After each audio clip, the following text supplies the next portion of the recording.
বাংলা সিনেমার ইতিহাসে কিছু নাম শুধু তারকা নয়, একটি যুগের প্রতীক। সেই নামগুলোর শীর্ষে যিনি, তিনি মেগাস্টার শাকিব খান।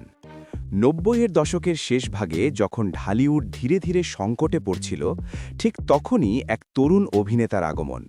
২০০০ সালে অনন্ত ভালোবাসা সিনেমার মাধ্যমে যাত্রা শুরু।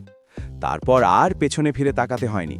অ্যাকশন, রোম্যান্স, পারিবারিক ড্রামা, প্রতিটি ঘরানায় নিজের অবস্থান শক্ত করেছেন শাকিব খান। একদিকে গণমানুষের নায়ক, অন্যদিকে বক্স অফিসের নির্ভরযোগ্য নাম।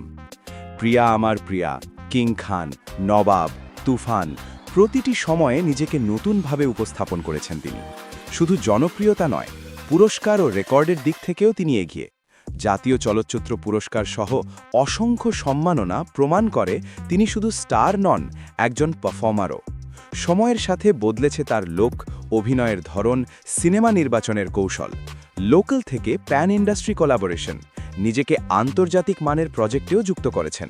সমালোচনা এসেছে, বিতর্ক হয়েছে, কিন্তু প্রতিবারই তিনি ফিরে এসেছেন আরও শক্তভাবে।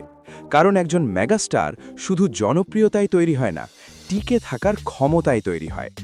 আজকের দিনে শাকিব খান শুধু একজন অভিনেতা নন, তিনি একটি ব্র্যান্ড, একটি ইন্ডাস্ট্রির ভরসা, একটি প্রজন্মের আবেগ।